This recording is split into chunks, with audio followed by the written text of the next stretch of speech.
Hello friends, welcome back to my channel. আবারও একটা নতুন ব্লগে তোমাদের সবাইকে স্বাগতম। সবার আগে তো কমেন্ট করে জানাও তোমরা গরমে কে কী বানাচ্ছ বাড়িতে আর কে কী করছো। আমার বাড়িতে তো রান্নাঘরে ঢোকাই প্রায় আমার বন্ধ হয়ে গেছে। বিশ্বাস করো, এত গরম কিছুই ভালো লাগছে না, আর সবসময় মনে হচ্ছে না জল খাই।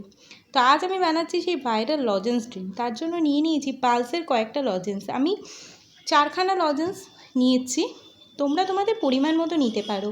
মোটামুটি 500 ml জলের জন্য বা কোনো 500 ml ড্রিঙ্কের জন্য 3টে থেকে 4টে লজেন্স লাগবেই। অনেকে অনেক রকমভাবেই এই ড্রিঙ্ক বানায়, আমি আমার মতো করে বানিয়েছি, তো তোমরা সেটাই দেখো। প্রথমে আমি কয়েকটা লজেন্স ভালো করে গুঁড়ো করে নিচ্ছি। আমি র্যাপারের ওপর দিয়ে গুঁড়ো করছি হামাল দিস্তা দিয়ে। তোমরা চাইলে খুলে নিয়েও লজেন্সগুলো গুঁড়ো করতে পারো। র্যাপারের ওপর দিয়ে গুঁড়ো করলে কি হয় না, এটা চারদিকে ছড়িয়ে যাবে না, এই কারণেই আমি র্যাপারের ওপর দিয়ে এটাকে গুঁড়ো করছি। হালকা হাতে আস্তে আস্তে করে থেতো করলেই এগুলো ভেতরে গুঁড়ো হয়ে যাবে। মোটামুটি এই রকম ড্রিঙ্কস অনেক রকমভাবে আমি বানাতে পারি, কিন্তু এটা আমি ফার্স্ট টাইমই ট্রাই করব। বাবাকে বলেছিলাম অনেকগুলো গ্রিন আর অরেঞ্জ কালারের পালস আনতে, কিন্তু অরেঞ্জ কালারের পাইনি, তাই শুধুমাত্র গ্রিন কালারের পালস দিয়েই আমি এই ড্রিঙ্কসটা বানাচ্ছি। তোমরা যে কোনো লজেন্স দিয়ে এটা বানাতে পারো, কিন্তু সেটা টক মিষ্টি হলে খেতে ভালো লাগবে, আর পালস দিয়ে বানালে একটু বেটারই খেতে হয়। তারপরে একটা গ্লাস নিয়ে ওই র্যাপারগুলো খুঁড়ে ওই গুঁড়ো লজেন্সগুলো গ্লাসের মধ্যে দিয়ে দেবো। 4টে আমি গুঁড়ো করলেও এই জলটাতে দেওয়ার জন্য আমি মোটামুটি 3টে ব্যবহার করেছিলাম। 3টেতে এনাফ হয়ে গেছিলো। তোমরা তোমাদের পরিমাণ মতো এটা কম বেশি করতে পারো। মোটামুটি এই লজেন্সটা একটু বেশি পরিমাণে দিলে খেতে ভালোই লাগে, কারণ সবাই আমরা কম বেশি পালস লজেন্স খেয়ে দেখেছি। এটা একটু টক আর নোনতা মতো, এর মিষ্টতাটা একটু তুলনামূলক কম, তাই এর মিষ্টি হয়ে যাওয়ার চান্স খুব একটা নেই।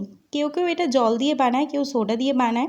তো আমি এখানে এটা বানানোর জন্য লিমকা ব্যবহার করেছি। তোমরা চাইলে যে কোনো কোল্ড ড্রিঙ্কস ব্যবহার করতে পারো, কিন্তু রেফার করব স্প্রাইট, লিমকা, লেমনের টাইপের এরকম জিনিস দিয়ে বানালে এটা খেতে ভালো লাগবে। আর জল দিয়েও তোমরা বানাতে পারো, কিন্তু জল দিয়ে বানালে না এটার খুব একটা ভালো টেস্ট আসে না। আর সবচেয়ে ভালো হয় যদি তোমরা সোডা দিয়ে বানাও, তার টেস্ট একদমই সুন্দর আসবে। তো আমি মোটামুটি 3টে লজেন্স আমি এর মধ্যে ভেঙে নিয়ে নিয়েছি। তারপরে এর মধ্যে দিয়ে দেব লিমকাটা। লিমকার জায়গায় যে কেউ জল ব্যবহার করতে পারো, আমি বারবারই বলছি, অনেক জায়গায় আমি দেখেছি এটা জলও ব্যবহার করা হয়, কিন্তু আমি এখানে লিমকা ব্যবহার করেছি আমার পছন্দ অনুযায়ী। তো প্রথমে একটুখানি সামান্য নিয়ে একটুখানি নাড়িয়ে নেব, যেহেতু এটা লজেন্স এটা গুলতে একটু সময় লাগবেই। আর গুঁড়ো করেছি মানে এমন তো নয় যে একদম ডাস্ট হয়ে গেছে, আর লজেন্স যেহেতু যেই জল পড়েছে অমনি ওটা কামড়ে খেয়ে একটার সাথে একটা লেগে যায়, তো একটু বেশিক্ষণ ধরে এটাকে নাড়াতে হবে। তারপর এটা যে গুলে যাবে, পুরো গ্লাসটা ভর্তি করে আমি কোল্ড ড্রিঙ্কস দিয়ে দিচ্ছি। এত সুন্দর ড্রিঙ্কসটা খেতে হয়েছিল যে কী বলবো। আমি এর আগে মশালাগুলো খেয়ে দেখেছি, মশালা কোল্ড ড্রিঙ্কস খেয়ে দেখেছি, সেগুলোর থেকে এটা একটা একদমই অন্যরকম খেতে ছিল, কারণ পালসের মধ্যে অলরেডি একদম কোয়ান্টিটি মেপে আর কি ওই জলজিরা, নুন এগুলো দেওয়া থাকে, তো সেই জন্য বোধহয়। আর কালারটাও এত সুন্দর এসছে, রিফ্রেশিং, কী বলবো। যাই হোক, তোমরাও বাড়িতে বানিয়ে খাও, আর অবশ্যই নিচে কমেন্ট করে জানিও এই গরমে কে কী বানিয়ে খাচ্ছ। আর চ্যানেলে নতুন হয়ে থাকলে অবশ্যই সাবস্ক্রাইব করো, আর লাইক কমেন্ট শেয়ার করতে তো অবশ্যই ভুলো না। আমি একবারেই পুরো ড্রিঙ্কসটা শেষ করে নিয়েছি, খুবই ভালো লেগেছিল। টাটা।